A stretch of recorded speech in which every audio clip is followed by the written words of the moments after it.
عبداللہ بن عباس رضی اللہ تعالیٰ عنہ نے بیان کیا کہ رسول اللہ صلی اللہ علیہ وسلم نے ایک شخص کو اپنا ایک خط دے کر بھیجا اور اسے یہ حکم دیا کہ اسے حاکم بحرین کے پاس لے جاؤ۔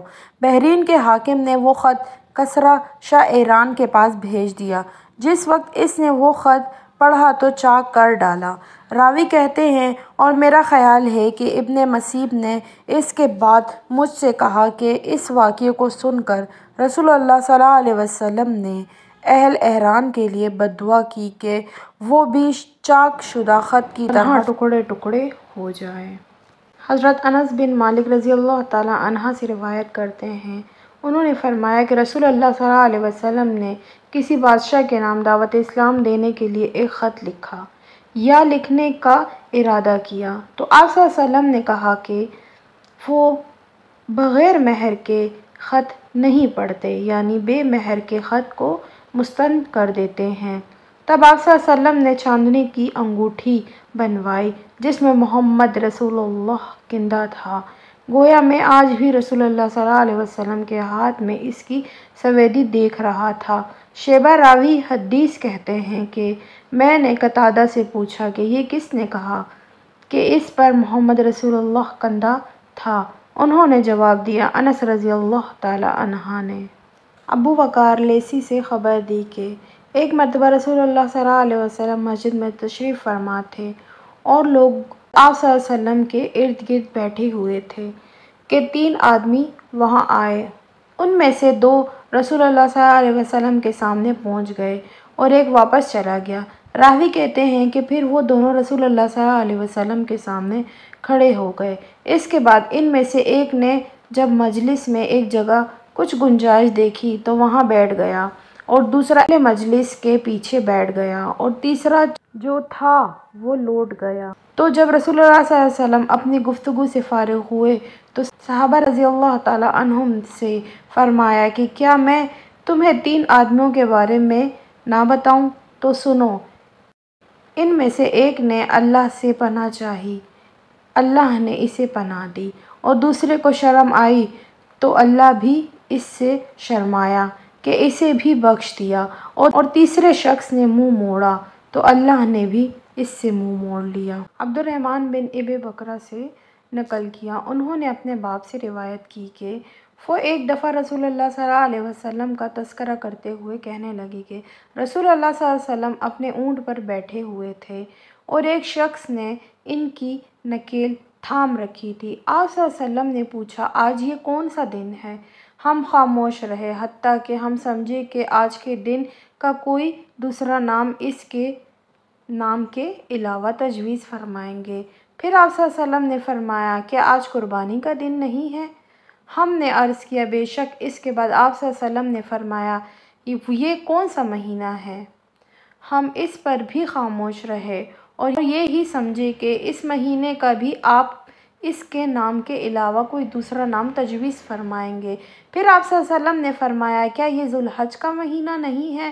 ہم نے عرض کیا، بے شک۔ آپ صلی اللہ علیہ وسلم نے فرمایا، تو یقیناً تمہاری جانیں اور تمہارے مال اور تمہاری آبرو تمہارے درمیان اسی طرح حرام ہے جس طرح آج کے دن کی حرمت تمہارے اس مہینے اور اس شہر میں ہے۔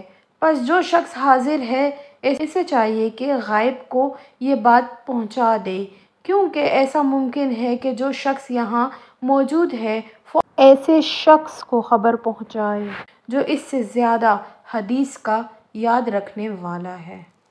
عبداللہ بن مسعود رضی اللہ تعالیٰ عنہ سے کہ رسول اللہ صلی اللہ علیہ وسلم نے ہمیں نصیحت فرمانے کے لیے کچھ دن مقرر کر دیے تھے، اس ڈر سے کہ کہیں ہم کبیدہ خاطر نہ ہو جائیں۔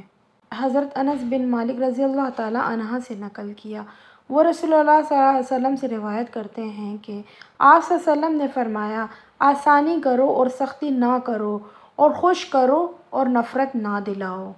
ابو وائل سے روایت کرتے ہیں کہ عبداللہ بن مسعود رضی اللہ تعالیٰ عنہ ہر جمعرات کے دن لوگوں کو وعظ سنایا کرتے تھے۔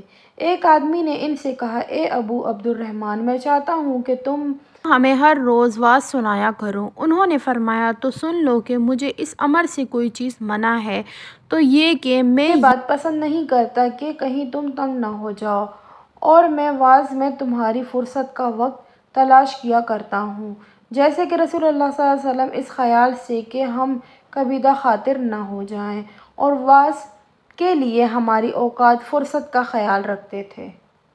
حمید بن عبد الرحمن نے کہا کہ میں نے معاویہ سے سنا، وہ خطبہ میں فرما رہے تھے کہ میں نے رسول اللہ صلی اللہ علیہ وسلم کو یہ فرماتے ہوئے سنا کہ جس شخص کے ساتھ اللہ تعالیٰ بھلائی کا ارادہ کرے اسے دین کی سمجھ عنایت فرما دیتا ہے، اور میں تو محض تقسیم کرنے والا ہوں، دینے والا تو اللہ ہی ہے، اور یہ امت ہمیشہ اللہ کے حکم پر قائم رہے گی، اور جو شخص ان کی مخالفت کرے گا انہیں نقصان نہیں پہنچا سکے گا یہاں تک کہ اللہ کا حکم قیامت آ جائے اور یہ عالم فنا ہو جائے۔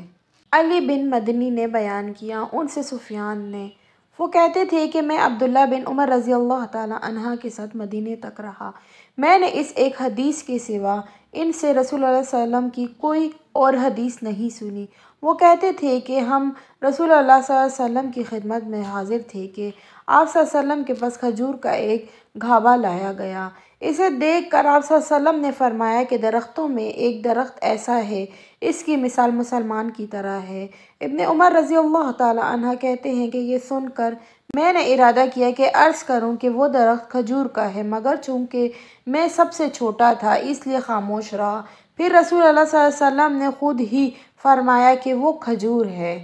عبداللہ بن مسعود رضی اللہ تعالیٰ عنہ سے سنا، وہ کہتے تھے کہ رسول اللہ صلی اللہ علیہ وسلم کا ارشاد ہے کہ حسد صرف دو باتوں میں جائز ہے، ایک تو اس شخص کے بارے میں جسے اللہ نے دولت دی ہو اور وہ اس دولت کو راہ حق میں خرچ کرنے پر بھی قدرت رکھتا ہو، اور ایک اس شخص کے بارے میں جسے اللہ نے حکمت کی دولت سے نوازا ہو اور وہ اس کے ذریعے سے فیصلہ کرتا ہو اور لوگوں کو اس حکمت کی تعلیم دیتا ہو۔